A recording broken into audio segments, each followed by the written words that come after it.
Thank you, Sharon. Hello and welcome to our online presentation of the Valley Community Foundation's 16th annual reception. My name is Don Smith Jr., and I am honored to be leading this wonderful organization as its 2020 board chair during such a challenging time. As Sharon mentioned, we are all disappointed that we can't come together as part of our traditional annual reception.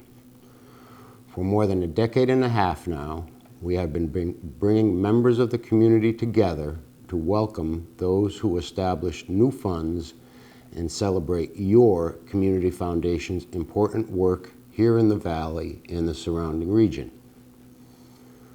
Cocktails and hors d'oeuvres aside, we still wanted to share with you all the great things that took place both at VCF and throughout the Valley last year.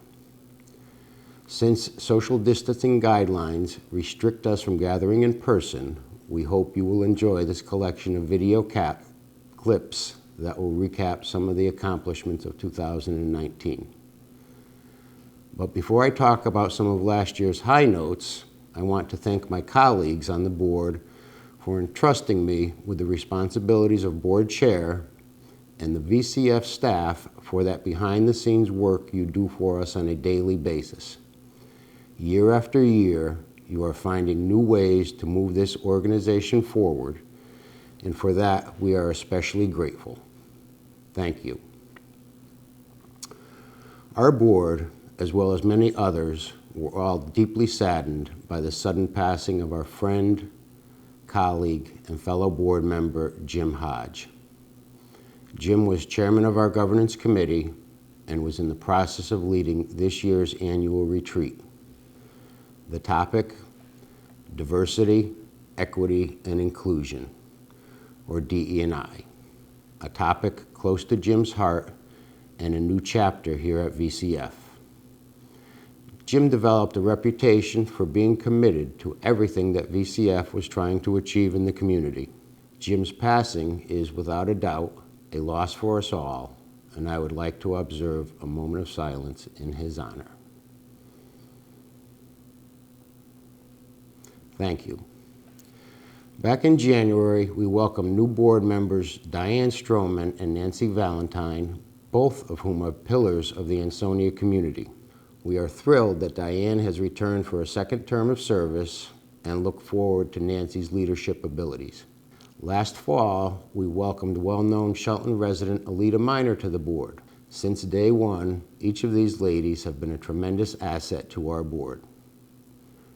As some begin their terms, unfortunately others complete them. At the end of 2019, Lynn Bassett Perry concluded her service as board chair and her first term on the board. Lynn, we look forward to your return in the future. During her tenure, Lynn helped create and refine VCF's grant program and spearheaded the Community Impact Initiative. She also supported the development and production of 2 Valley Community Indices. VCF and the nonprofit organizations serving the Valley as a whole are in a better position because of her focused grant-making efforts and commitments. Given her professional background and personal commitment to nonprofits serving the Valley, Lynn is known for moving the needle. In her time here at VCF, she didn't just move the needle, she pegged it with respect to our grants program. Whether it was community grants, responsive grants, needs and opportunity grants, Lynn was fully invested in the discussion, both figuratively and literally. Her proficiency with business operations proved to be invaluable for our organization and the grants process. Lynn's mantra was, in order to make an effective impact, be generous and pour on the support. Don't sprinkle. She was always there to back it up with data, strategy, and she stood by her decisions. VCF owes a debt of gratitude to Lynn, the entire Bassett family, and the Bassett Family Fund for always being there to provide extra support, whether it was to cover a budget shortfall for the responsive grants or sponsoring the launch of the Community Index. Lynn, once again, thank you for everything you have done for VCF in your 7 short years here. 2019 was, however, not without loss. VCF board member Frank Machad, along with former VCF board members Sue Coyle and Karen Stanek, each passed away last year. In addition to their service on the VCF board, they were all actively involved in the Valley and took strides to improve the community quality of life in the region. Their legacy will no doubt continue for generations to come. May we honor a moment of silence in their memory.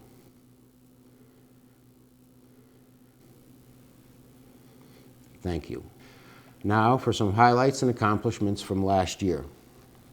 VCF received more than $2.2 million in contributions during 2019. We awarded over $1.7 million in grants and welcomed 13 new funds. I'm proud to share with you that VCF's permanent endowment, as of year-end 2019, sat at just under $29 million in assets.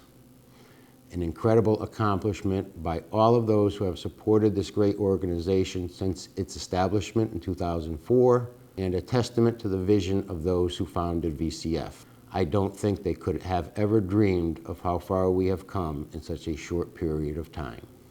These numbers are impressive indeed and represent the collective whole of the different funds here at VCF, each with its own unique purpose. A large part of that collective picture is the support VCF receives from its partner in philanthropy, the Community Foundation for Greater New Haven, otherwise known as TCF. TCF provides back office support to VCF and annually contributes the equivalent of 90% of the distributable amount of its Gates Fund to VCF. Historically, this has amounted to more than $1.1 million each year. Thank you, TCF. As a result of this distribution, VCF reinvests these dollars into resources, initiatives, and a diversified grant program to benefit the Valley. The Gates Fund was established by Derby brothers Frank and Ross Gates more than a half-century ago at TCF for the benefit of the Valley. Today, the Gates Society is VCF's planned giving community, which is named after this fund and the forward-thinking efforts of Frank and Ross. Back in May, the Great Give 2020 was a spectacular record-setting success even during such difficult times. As a whole, the Greater New Haven community came together to raise $3.5 million for nearly 400 nonprofits, of which nearly $500,000 was raised for Valley nonprofits. We were amazed at the commitment and generosity of the region during such a difficult time. The Great Give continues to be an incredible online giving event each year that brings so much support to area nonprofits, especially in a year like this when many of these organizations face the challenge of having to find a new way of doing business while suffering a major cut in fundraising events as a result of COVID. For those of you that participated in the Great Give, we thank you for stepping up and making a tremendous impact on the community and those who serve it. For those of you that didn't participate, there's always next year, or better yet, why wait? I'm sure your favorite nonprofit would love to hear from you right away, or certainly before year end. In conclusion, community, impactful legacy, and perpetuity are the reasons we do what we do here at VCF. With that, I'm going to turn it over to our Program Committee Chair, Jack Walsh, who will tell you a little bit more about last year's grant making. Take it away, Jack.